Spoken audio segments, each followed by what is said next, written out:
Lulus dari jurusan Business Management, Ita Puspita Megawati mengawali karirnya di dunia perbankan. Namun nyatanya, bekerja di dunia perbankan, ia justru ingin mengembangkan karirnya di dunia yang lebih dinamis dan sesuai passion. Seperti apa perjalanan karir Ita Puspita Megawati dan bagaimana langkahnya dalam menggapai mimpi?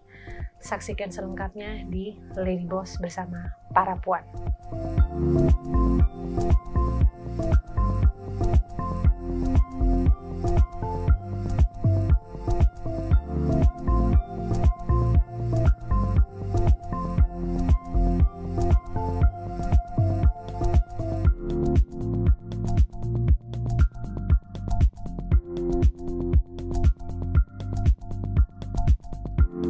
Halo, nama saya Ita Puspita Megawati sebagai Senior Category Director untuk multi-kategori FMCG di TikTok Shop dan Tokopedia.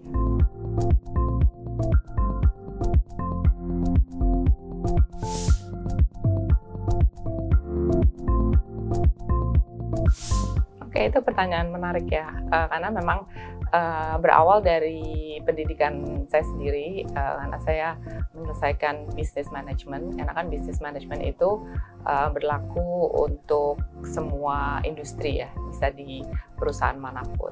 Kemudian awalnya saya bekerja sebenarnya setelah lulus, saya bekerja di bank. Karena saya melihat orang tua saya sebagai banker, saya pikir itu adalah pekerjaan yang mungkin cocok untuk saya. Ternyata setelah saya menjalani pekerjaan itu, saya menyadari bahwa saya kurang cocok di dunia yang konservatif. Gitu.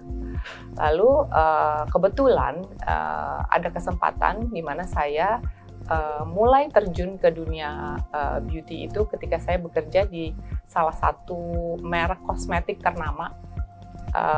Dan saya banyak sekali mendapatkan pembelajaran di sana karena saya belajar dari mulai pemasaran, kemudian penjualan, kemudian membuat perencanaan tahunan, dan saya bekerja di sana selama 7 tahun. Setelah saya bekerja selama 7 tahun, saya ternyata menemukan passion saya di dunia beauty. Karena memang dunia beauty itu kan sangat dinamis dengan produk inovasi yang cukup cepat gitu ya. Jadi karena industrinya sangat dinamis, disitulah ternyata saya menemukan dunia saya, gitu ya, di dunia industri beauty.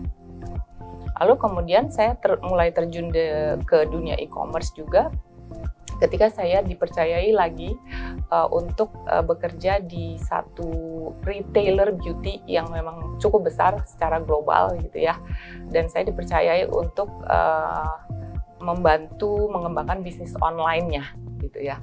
Nah dari situ saya semakin tertarik gitu ya untuk menggali dan belajar lebih banyak dari dunia e-commerce gitu. Lalu dunia e-commerce juga kan ini cepat sekali ya, sangat pesat dan sangat dinamis gitu.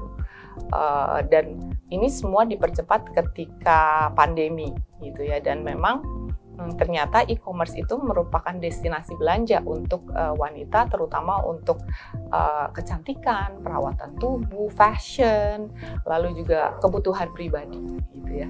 Jadi sebenarnya untuk bekerja di e-commerce itu adalah bagaimana kita selalu berusaha mencari peluang dan inovasi untuk memberikan kepuasan pelanggan yang lebih lagi gitu ya.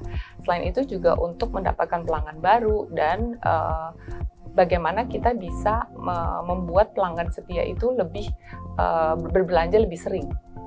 Jadi disitulah kenapa saya konsisten di dunia industri kecantikan gitu ya, karena memang ternyata sesuai dengan passion saya sendiri.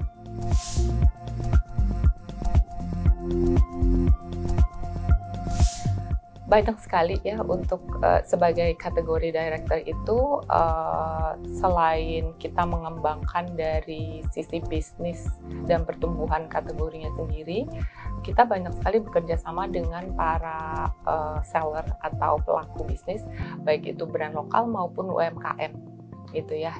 Bagaimana mereka mengembangkan bisnisnya di platform Tokopedia dan TikTok Shop. Yang kedua juga bekerja sama dengan tim internal untuk selalu mencari inovasi-inovasi baru gitu ya, karena balik lagi, dunia e-commerce itu kan juga sangat kompetitif gitu ya. Jadi bagaimana kita bekerja sama dengan internal dan memanfaatkan ekosistem yang ada di TikTok Shop dan Tokopedia.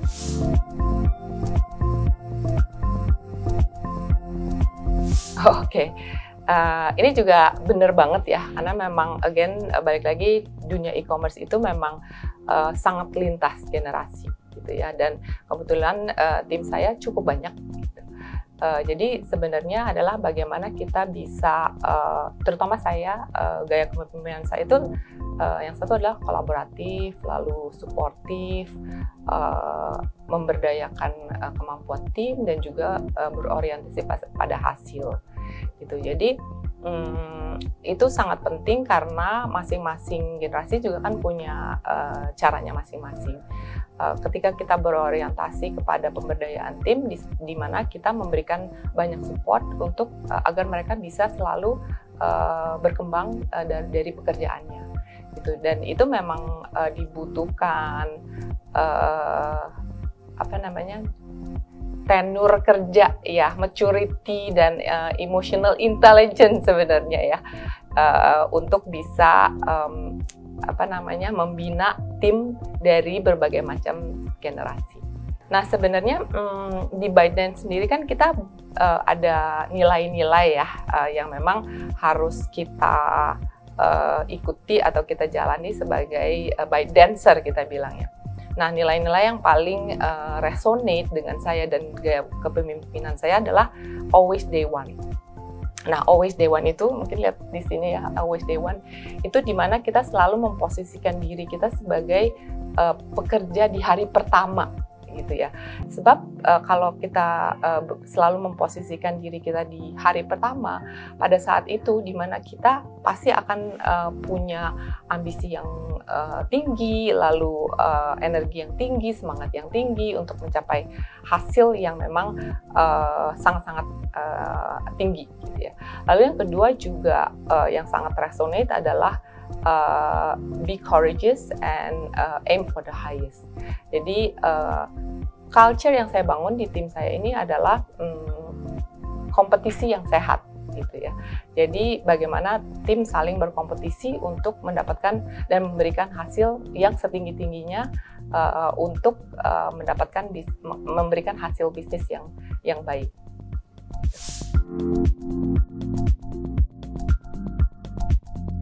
Ketika saya bekerja di ByteDance, karena saya termasuk tim pionir ya yang memang mulai dari awal. Jadi saya benar-benar melihat secara langsung para pelaku usaha mulai dari zero to hero, dan itu sedikit banyak kami memberikan andil yang cukup tinggi dalam hal membantu mereka untuk mengembangkan bisnisnya. Jadi kami pergi ke lokasi mereka. Lokasi mereka itu bukan di kota-kota besar ya, karena ini kan UMKM ya. Jadi di pedesaan, di mana mereka melakukan live streaming di ruangan yang kecil gitu ya. Dan mereka berhasil mengembangkan bisnisnya sampai sebenarnya mereka tuh mengucapkan terima kasih kepada kami karena mereka berhasil membawa orang tuanya pergi haji misalnya. Jadi menurut saya itu adalah satu pengalaman yang membuat saya grounding ya, untuk melihat kesuksesan seorang di mana saya mempunyai andil untuk membantu mereka. Jadi itu cukup pengalaman yang sangat rewarding ya buat saya.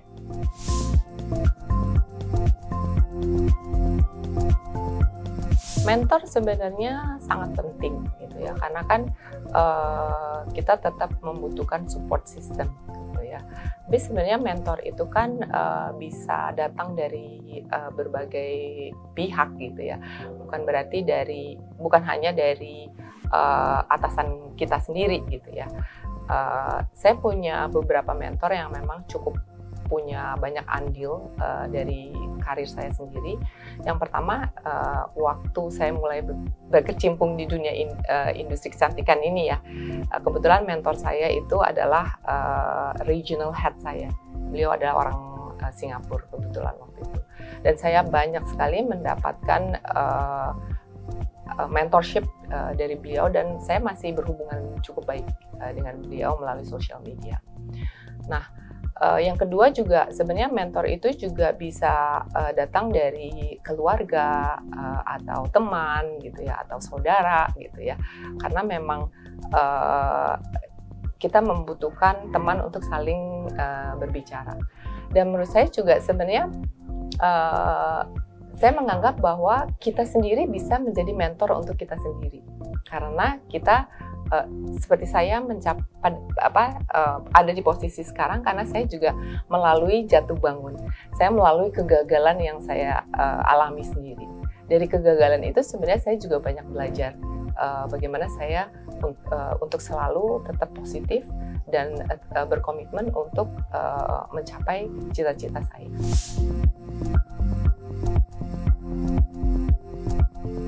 Pertanyaan yang menarik, dan sebenarnya ini juga berlaku tidak hanya untuk perempuan ya, tapi mungkin kiat-kiat untuk mencapai kesuksesan kali ya, lebih tepatnya gitu ya. Jadi menurut saya sebenarnya yang paling penting adalah kita harus punya komitmen gitu ya, karena kalau kita tidak berkomitmen atau menjaga komitmen kita untuk mencapai cita-cita, itu akan menghalangi kita untuk mencapai kesuksesan. Yang kedua, mungkin percaya diri gitu ya, karena kalau kita tidak percaya dengan diri kita sendiri, itu akan menghalangi juga untuk kita bisa maju. Karena kalau kita sudah mulai self doubt atau self sabotage, karena ini kan cukup common ya sekarang gitu ya, apalagi untuk perempuan gitu ya, untuk bisa sukses mungkin percaya diri itu sangat penting. Lalu yang kedua, yang ketiga sebenarnya bagaimana kita pandai-pandai untuk mengatur waktu gitu ya, dan membuat skala prioritas, karena tanpa skala prioritas sebenarnya itu akan sebenarnya dengan skala prioritas itu akan membantu kita untuk menjalankan pekerjaan kita sehari-hari gitu. Lalu fleksibilitas dan adaptability gitu ya, apalagi di dunia e-commerce yang memang semuanya serba cepat gitu ya, jadi harus bisa beradaptasi dalam situasi apapun gitu. Jadi I think itu yang harus dimiliki gitu ya dari perempuan, apalagi ketika ingin mencapai kesuksesan yang diharapkan.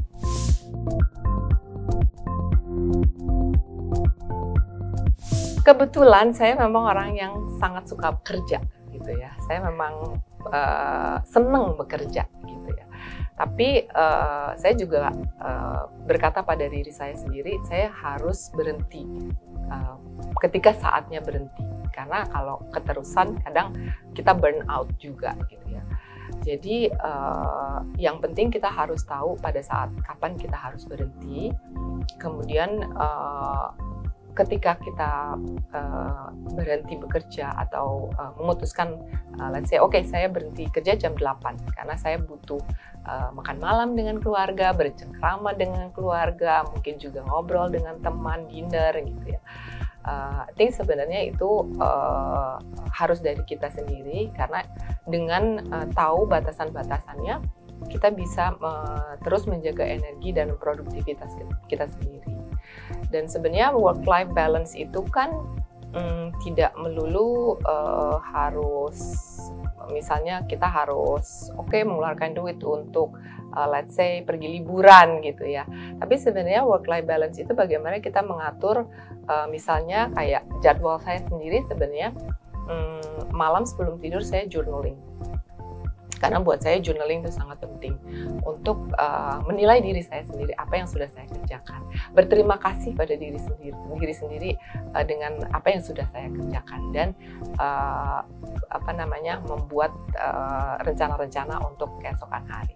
Jadi itu salah satu work-life balance yang memang saya lakukan. Selain itu juga karena saya suka olahraga, saya suka yoga, saya suka pilates gitu ya. Dan itu biasanya saya lakukan pagi hari. Jadi pagi hari setelah olahraga itu kan energinya lumayan tinggi ya. Jadi dengan energi tinggi itu kita akan bisa lebih produktif sih untuk menjalankan pekerjaan. Dan mungkin kalau weekend saya seneng dengerin podcast gitu ya, podcast dari berbagai narasumber. Nggak melulu mengenai politik, tapi bisa juga mengenai kehidupan pribadi, kehidupan pertemanan, bahkan komedi gitu ya. Karena dari situ saya mendapatkan inspirasi sebenarnya yang mungkin kita tidak duga gitu. Jadi me time tapi tetap produktif.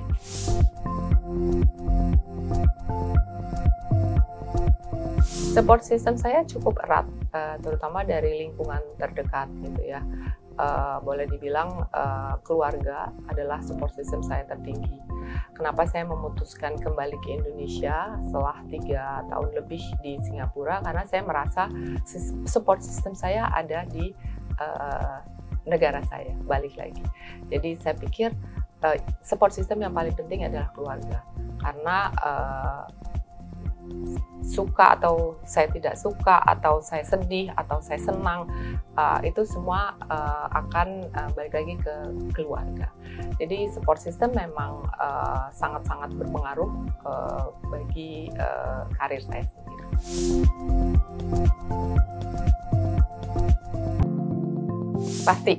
Pasti karena think kita harus punya mimpi ya. Mimpi itu bisa dari bermacam area gitu ya. Mimpi saya yang paling tinggi adalah saya ingin mengembangkan bisnis saya sendiri gitu ya. Jadi saya ingin mengembangkan bisnis karena saya ingin mempekerjakan orang lebih banyak gitu ya, agar memperbaiki taraf hidup orang-orang di sekitar area bisnis saya gitu ya. Itu salah satu mimpi saya. Yang kedua juga saya berharap melihat lebih banyak lagi perempuan-perempuan di posisi puncak gitu ya, karena itu merupakan satu kebanggaan melihat wanita berada di posisi puncak satu perusahaan. Jadi tentunya dengan platform Tokopedia dan TikTok Shop ini juga sebenarnya merupakan satu cara agar para perempuan untuk bisa maju untuk mendapatkan mimpinya dengan berjualan gitu. Dan itu sudah banyak sekali terjadi gitu ya. Dan saya sudah banyak sekali menyaksikan para perempuan berhasil mengembangkan bisnisnya dengan berjualan online melalui platform Tokopedia dan TikTok Shop. Jadi tentunya mimpi yang terbesar yaitu 2 sih.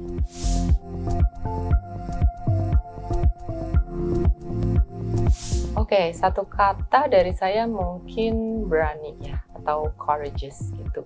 Karena berani mengambil langkah pertama itu adalah sangat penting.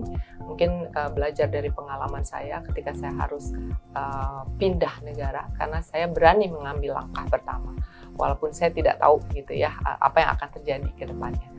Jadi berani mengambil langkah pertama, berani keluar dari zona nyaman, karena ketika kita tidak mencoba dan keluar dari zona nyaman, kita tidak akan tahu apa yang ada di sana dan opportunity atau peluang apa yang tersedia di luar sana. Jadi satu kata sebenarnya yang paling penting adalah berani.